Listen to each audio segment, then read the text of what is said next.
Hello, I'm David Hughes. Welcome to Your Perfect Body, the podcast of the Esoteric Teaching Community.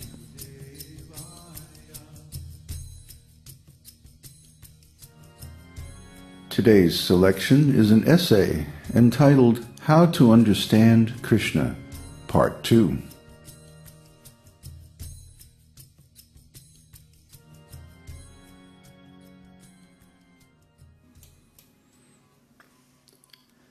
In Bhagavad-gita, Arjuna was supposed to fight to reclaim the throne that was rightly his.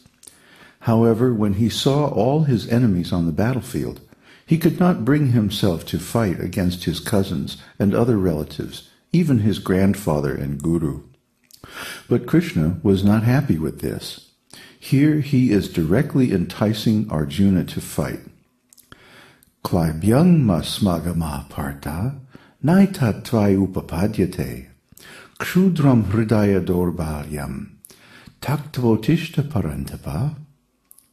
O son of Prtha, do not yield to this degrading impotence. It does not become you. Give up such petty weakness of heart, and arise, O chastiser of the enemy. Bhagavad-gita 2:3. Parantapa is translated as chastiser of the enemies. In other words, Kṛṣṇa is saying, you are a kshatriya, you are a king. Your business is to chastise the criminals. That is your duty. You cannot excuse the mischief of your cousins and their supporters. You must chastise them. Formerly, the kings were so powerful and just that the king himself used to judge wrongdoers. A criminal was brought before the king, and if the king thought it wise, he would take his own sword and immediately cut his head off. That was the duty of the king. My guru told me that even as recently as 150 years ago in Kashmir, as soon as a thief was caught, he would be brought before the king, and if it was proved that he was a thief, immediately the king will cut his hands off personally with his own sword. So all other thieves would be warned, this is your punishment. So there was no thievery, no stealing, no burglary in Kashmir. Even if someone lost something on the road, it will lie there. No one will touch it. The king's order was, if something is lying down on the street uncared for, you cannot touch it. The man who has left it, he will come and collect it. You cannot take it. According to Vedic principles, if we want society to be free from crime and other disturbances, capital punishment is required as a deterrent to wrongdoers. Nowadays, even murderers are excused. They are not hanged, but get lifetime room and board from the government. Meanwhile, if someone is caught smoking a little ganja, he is thrown in jail. This is backwards, foolish. We are rewarding murderers and rapists, and criminalizing even harmless things. Therefore, the people have lost respect for the government, and crime is increasing everywhere in human society. According to Manusmriti and other Vedic scriptures, a murderer must be killed without mercy. And not only a human killer, even an animal killer should be immediately executed. Even the Bible says, he that killeth an ox is as he that killeth a man. That is government according to the system of ideal Vedic kingdom. The king should be so strict that no one will dare perform a crime in his jurisdiction. At the same time, for petty things, intoxication and so forth, there is mercy.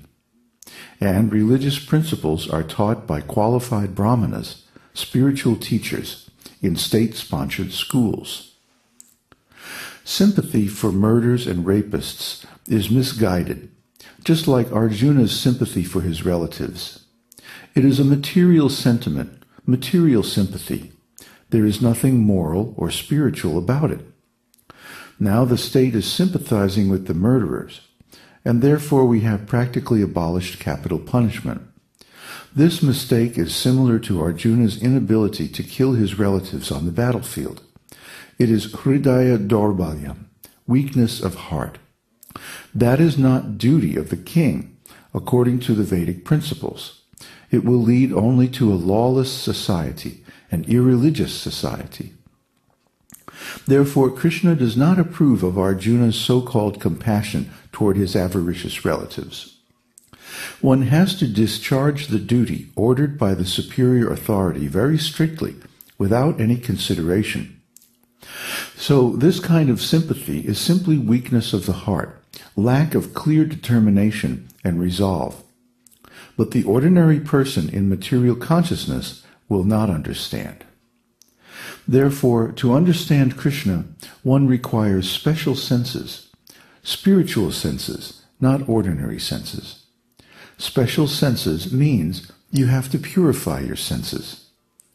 Sarvopadi vinirmuktam tat paratvena nirmalam hrishikena hrishikesha sevanam bhakti uchite.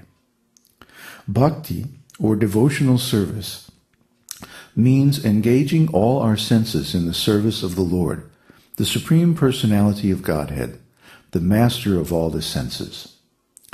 When the spirit soul renders service unto the Supreme, there are two side effects. One is freed from all material designations, and one's senses are purified simply by being employed in the service of the Lord. Bhakti Rasamrita Sindhu 112.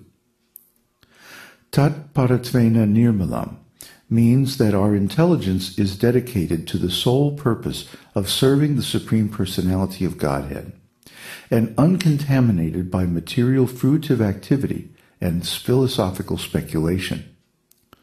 Just like if you have got some disease of the eyes and you cannot see properly, when you apply medicine and the eyes are clear, you can see everything clearly. Similarly, we have to purify our senses, because with these blunt material senses, we cannot understand what is Kṛṣna. Ata Sri Kṛṣna namadi na bhaved grayam indriyahe sevon mukhe hi jihvado svayam eva spuratyadaha. No one can understand the transcendental nature of the name, form, quality, and pastimes of Sri Kṛṣna through his materially contaminated senses. Only when one becomes spiritually saturated by transcendental service to the Lord are the transcendental name, form, quality, and pastimes of the Lord revealed to him. Bhakti Rasamrita Sindhu 1-2-234. Since Sri Kṛṣnaya Namadi, Kṛṣna's name, form, quality, etc., are not understandable by these blunt material senses, how can we understand them? This verse gives the clue. Now, sevan mukhe hi jihvadau. Jihvadau, beginning from the tongue. By controlling the tongue. You have to understand Kṛṣna by controlling the tongue. This is something wonderful, amazing. Who would have thought of it? We have to control the tongue to understand Kṛṣna, God. But in the Vedic Shastra, the injunction is there. Sevon mukhe hi jihvadau. Jiva means tongue. So to see Kṛṣna, to understand Kṛṣna, the first necessity is to control your tongue. Therefore we say, don't take meat, don't take liquor.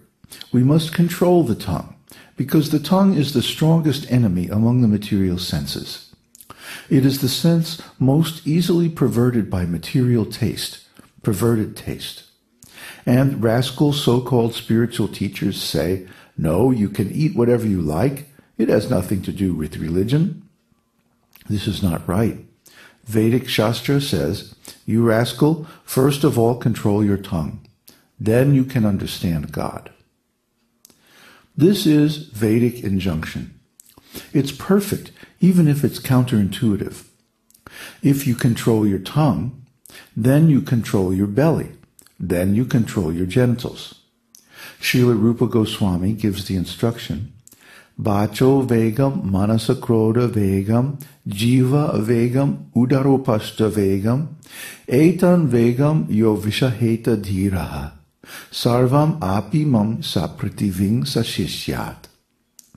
A sober person who can tolerate the urge to speak, the mind's demands, the actions of anger, and the urges of the tongue, belly, and genitals, is qualified to make disciples all over the world. Sri Upadeshamrita 1. This instruction